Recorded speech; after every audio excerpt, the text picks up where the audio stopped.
We know COVID is ravaging communities nationwide. Folks, to date, there are 39,953,651 reported cases of COVID.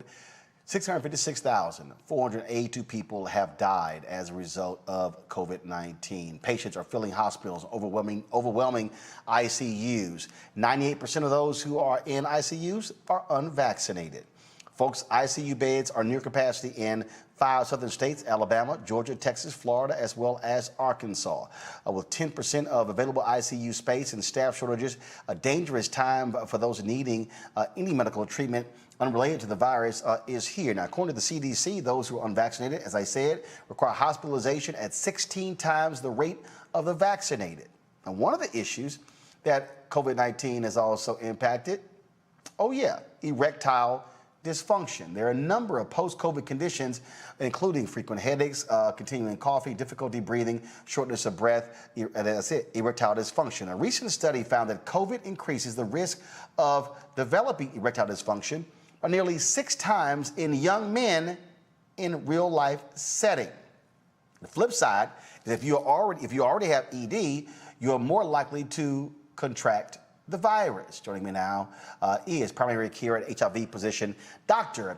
Oni Blackstock. Glad to have you on the show. So, all right, Dr. Blackstock. So, I got this stuck on stupid fool on my YouTube page. Is always complaining, and it's like, this. So, first of all, he tries to go by the name of Truth Seeker. That's a joke. Goes, Roland, stop the fear already. Cut it out. You detail all of this on your Twitter feed. I saw it. I retweeted it, where you laid out. Y'all can sit in and joke all you want to, but COVID could very well create erectile dysfunction in a lot of young men. Yes, thank you so much for having me on.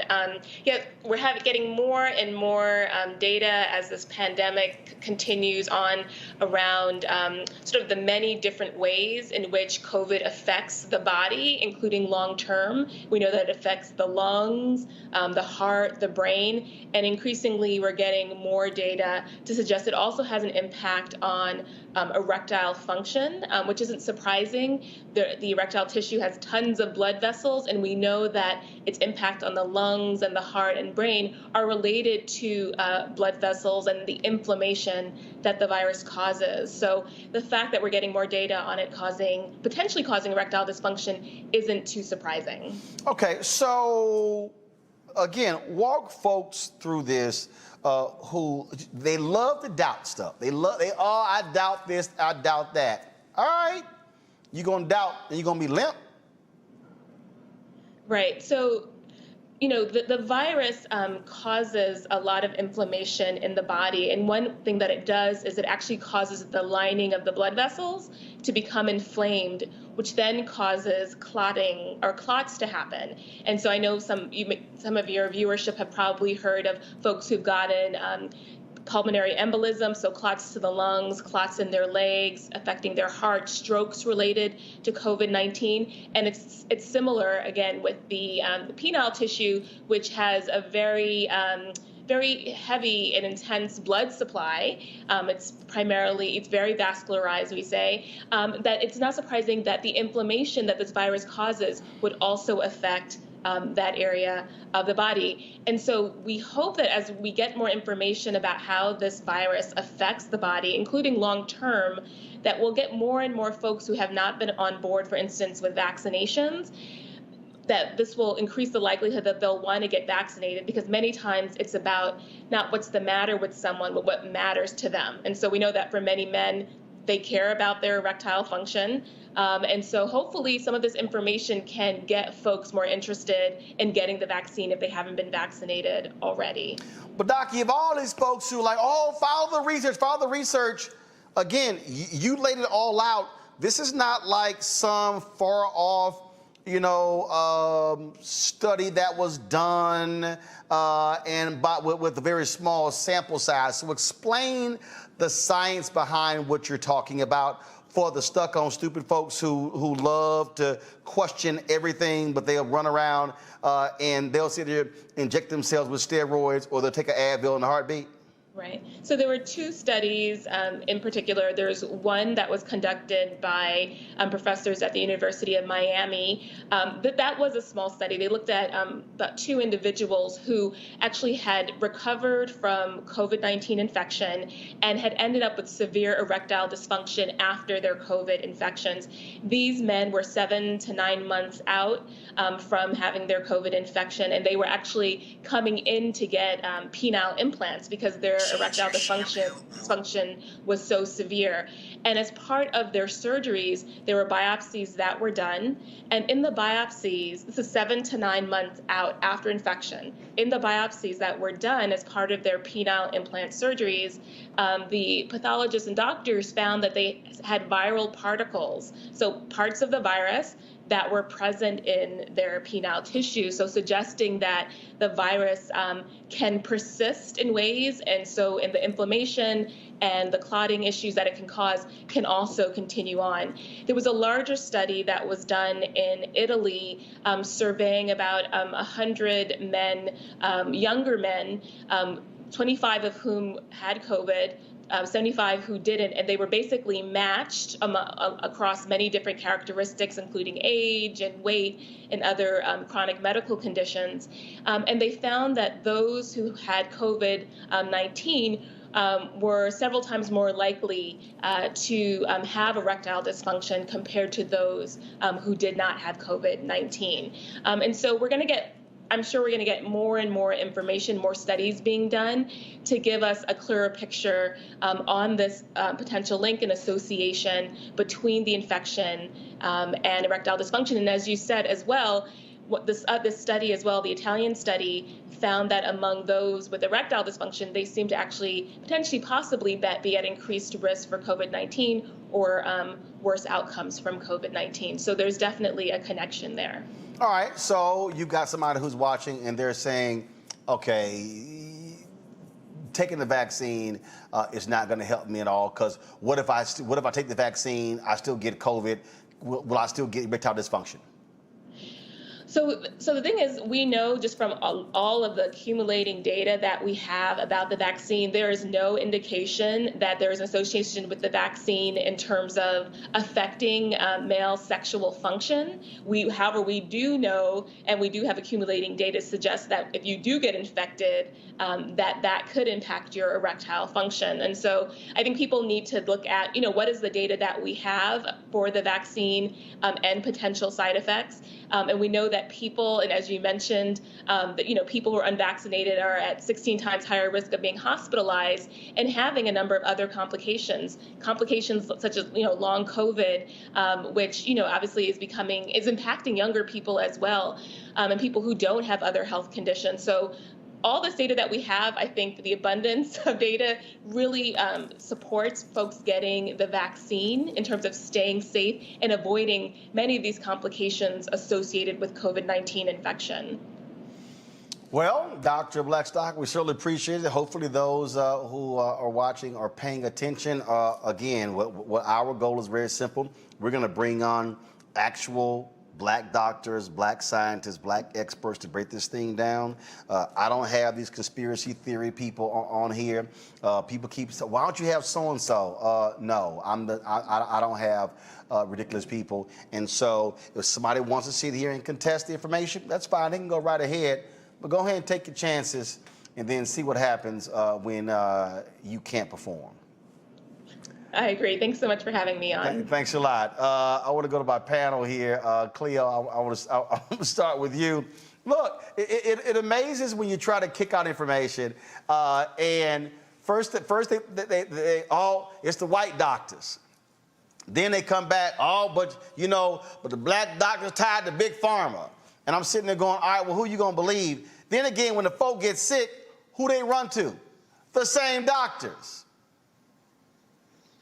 Well, I'm involved in a Maryland statewide COVID-19 vaccine literacy project and have been on the street in conversation with folks, particularly Black folks who are resistant to getting vaccinated.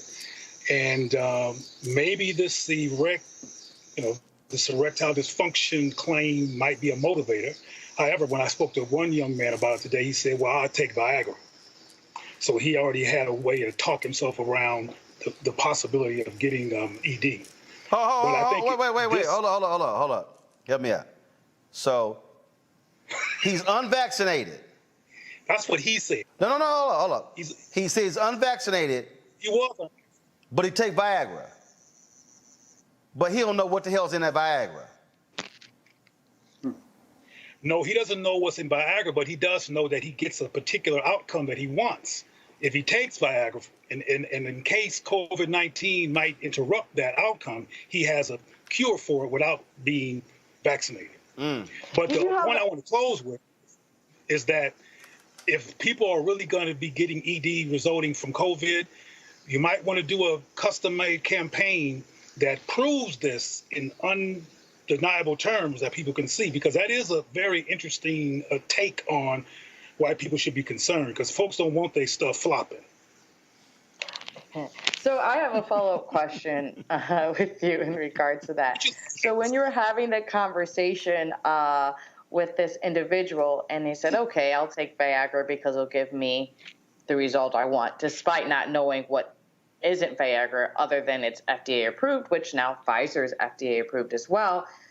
The result of if they take the vaccination, which means that they won't be hospitalized, wouldn't that be the same effect of knowing the outcome, thus you would take something that's FDA approved to prevent what they want?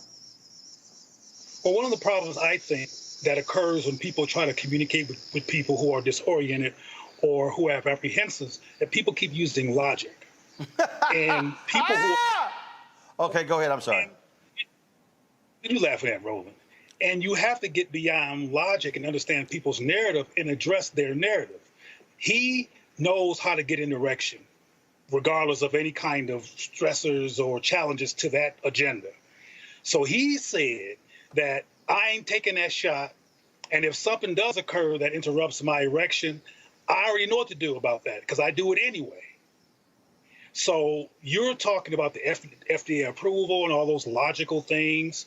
First of all, you got to get past or engage people's distrust of the FDA and concerns about people making money, and capitalists making money off of a convenient, this is a perspective that's out there, that's what I'm saying, don't look at me.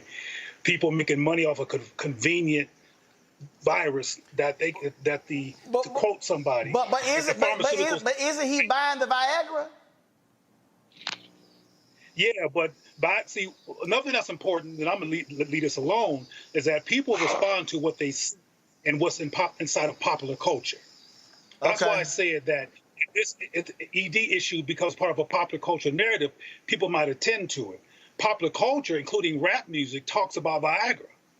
I don't know if you heard some of these songs, but it talks about how I to get myself even more ready, I took some Viagra and people bouncing to the beat.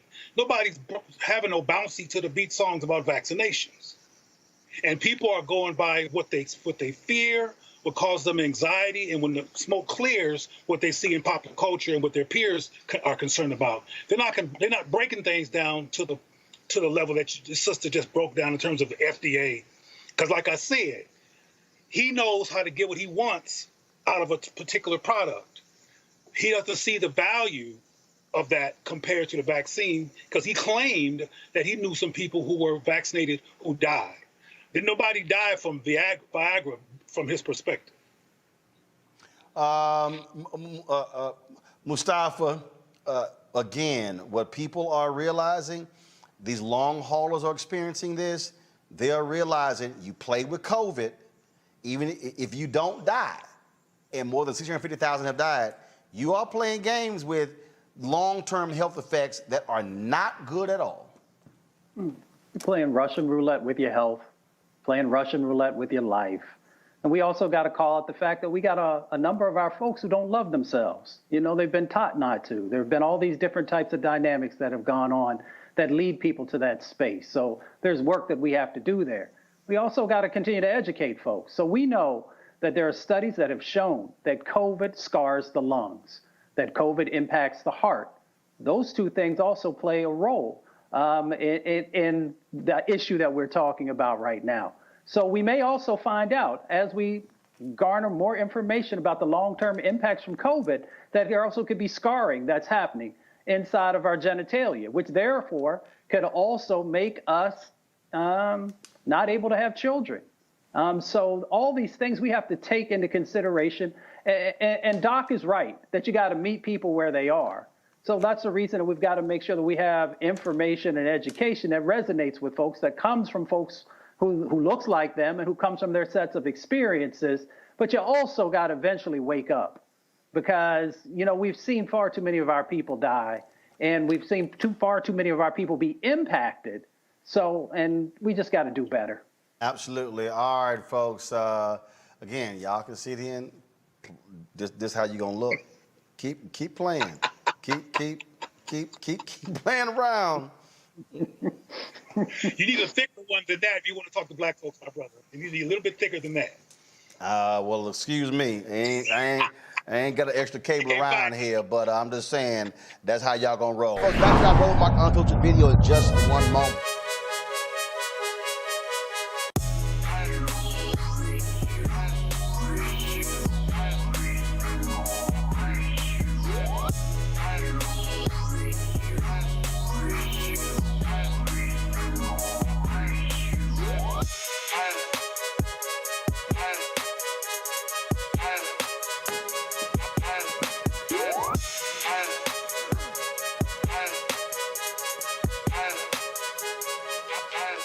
All right, fam, folks at Seek.com, virtual reality, of course. You can check out the content at CEEK.com. The company is black-owned, founded by Mary Spio. They've got great content, but also some great products, so folks. If you want to check out their virtual reality headset, just pop the phone right into here, watch the content right there at Seek.com, or you can look at 360-degree video with this headset. They're pretty cool, actually, when you look at that video. You can sort of look all the way around, all right, y'all. Then, of course, you also have their headsets here, 360-degree headsets, which are phenomenal sound, tremendous bass. You also, of course, Bluetooth. You can talk with these. Also use it for gaming as well. Use the promo code RMVIP21, RMVIP21 to purchase one or the other. You can also subscribe to Seek.com for their content, music, sports, all kind of great live stuff. So just go to Seek.com, CEEK.com, and check it out.